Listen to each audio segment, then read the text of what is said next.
History remembers the thunder of artillery and the roar of engines. But in the silence between explosions, there was another sound. A sharper, steadier rhythm, one that echoed across battlefields for half a century. It was the sound of the Lee Enfield rifle. A rifle so reliable, so quick, and so trusted that it became the heartbeat of an empire. This is its story, not just of steel and wood, but of the men who carried it.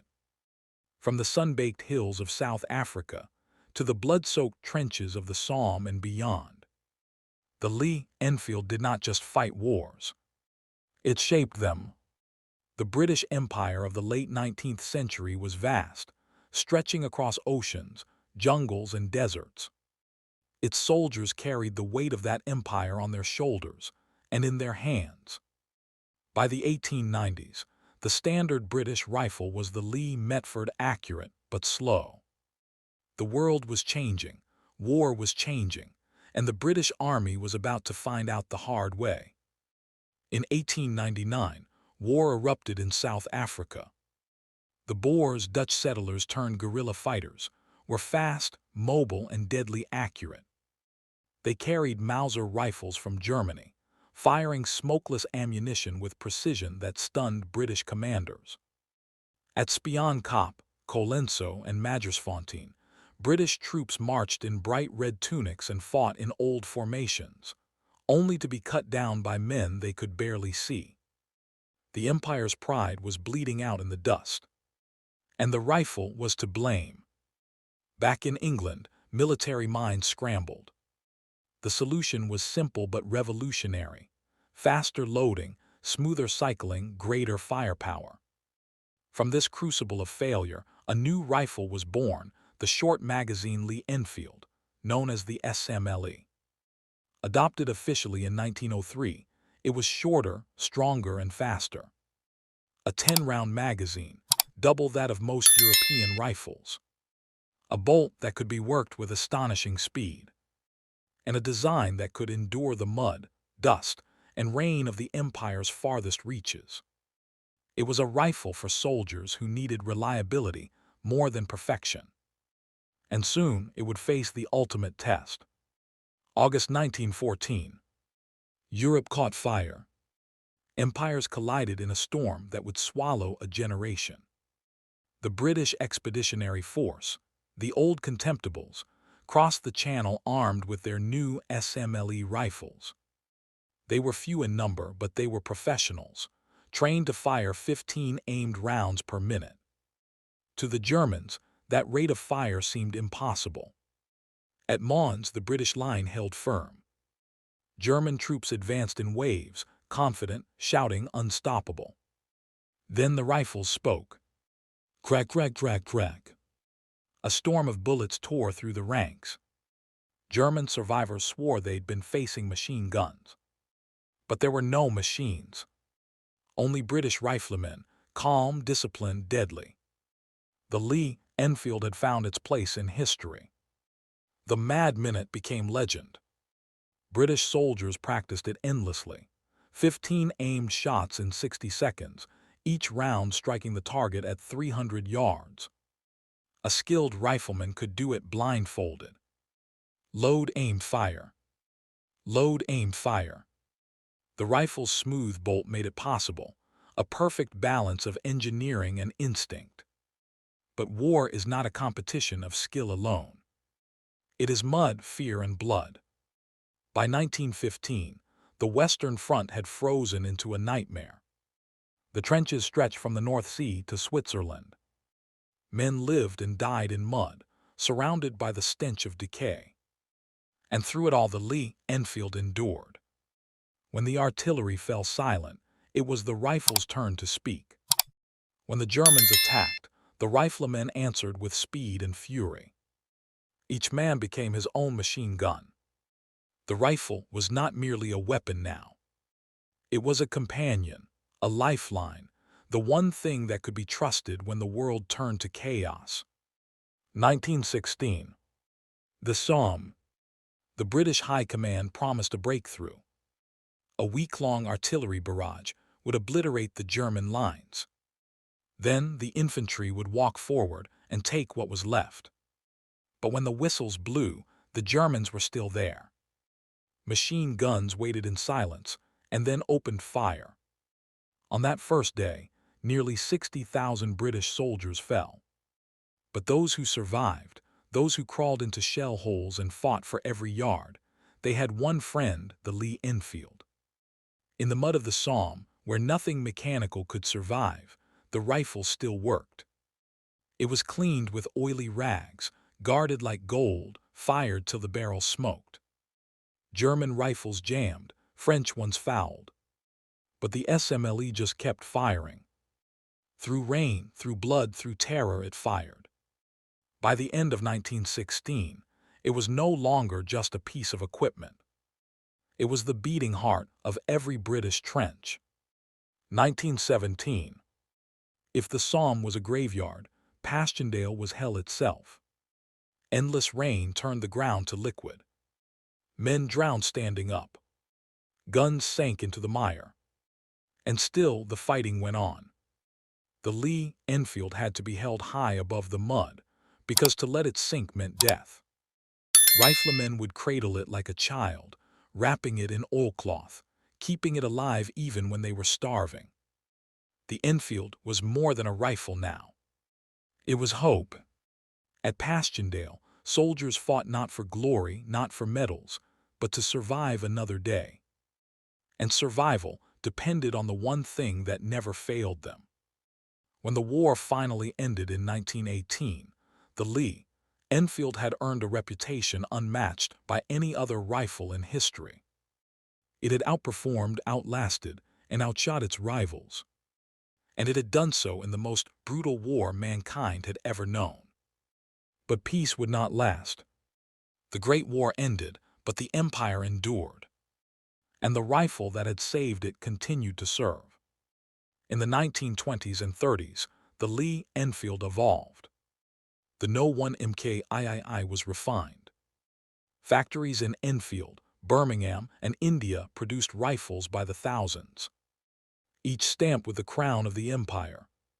From the deserts of Egypt to the hills of India, British soldiers trained under the unforgiving sun, with their Enfields slung across their shoulders. In remote forts and colonial outposts, the rifle was as common as the Union Jack. It became a symbol of authority and fear. But while Britain held its empire with pride, the world was changing. New ideologies rose in Europe. New weapons were forged in secret. The rifle that had conquered the trenches would soon have to prove itself all over again, against tanks, aircraft, and an enemy unlike any before. By 1938, Britain stood at a crossroads. The empire was stretched thin. The old certainties of the Victorian age were gone. And the rifle that had fought the Great War was now seen as outdated, a relic of another time. Yet quietly, the Lee Enfield was reborn again. Engineers simplified its design, improved the sights, and strengthened its body. The result was the No 4 MKI, heavier, sturdier, more modern. It would soon be needed. Because across the channel in Germany, the factories were awake again. And soon, Europe would burn once more. September 1939. Once again, the world held its breath. Hitler's army surged across Europe lightning fast, relentless. Britain stood alone, defiant. And in the hands of its soldiers was a weapon already considered old-fashioned. The Lee Enfield No 4 MKI. Yet once again, it would prove its worth. In France, British soldiers of the British Expeditionary Force fought desperate rearguard actions as the Wehrmacht advanced. At Dunkirk, amidst the chaos of retreat, the rifle fired until the barrels glowed. Tens of thousands of Lee Enfields were abandoned in the sand, their owners saved, their rifles sacrificed. But Britain endured. And as the factories roared back to life, the Enfield returned in numbers that stunned the world. From Birmingham Small Arms (BSA) to Long Branch in Canada, production reached millions. Wherever the Union Jack flew, so did the Enfield. The No. 4 MKIT, the sniper variant, became one of the most accurate rifles of the war. Fitted with a telescopic scope, it could pick off enemy officers at 800 yards. Each rifle was hand-selected, tested, and zeroed by skilled armorers. In the ruins of Caen, the forests of Normandy, and the frozen hills of Italy, British and Commonwealth snipers wielded it with deadly calm. One shot, one breath, one life ended. It was not glamour. It was duty. The rifle's smooth bolt and superb accuracy made it a killer's tool in patient hands. Even decades later, veterans would swear by its reliability. North Africa, 1942. The desert sun scorched everything: men, machines, morale. German and Italian forces under Rommel swept east toward Egypt. The British Eighth Army, battered but unbroken, stood ready at El Alamein. It was there the Lee Enfield proved once more that age was no weakness. In the hands of battle-hardened men, it was a weapon of precision and fury. When the artillery barrage began, the sky turned white with light.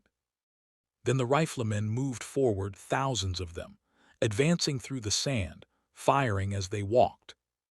Each shot measured, deliberate. The Enfield's 10-round magazine gave them a rhythm of unstoppable fire. When the battle ended, the desert belonged to the British once again. The tide of war had turned, and the old rifle, still reliable, had been part of that victory. Far from Europe, in the steaming jungles of Burma, British and Indian troops fought the Japanese in brutal, close combat. It was a different kind of war, silent, suffocating, personal. The air was thick with humidity. Rifles rusted overnight. A single jam could mean death. But the Lee Enfield didn't jam. Its design, smooth, simple, strong, allowed it to survive even here. Wrapped in oilcloth, cleaned in rivers, it continued to fire when other rifles failed. At Kohima and Impol, soldiers of the Commonwealth held the line for months against overwhelming odds. When the fighting was done, their rifles were blackened, dented, scarred, but still working. In the jungles of Asia, the Enfield was no longer just a British weapon.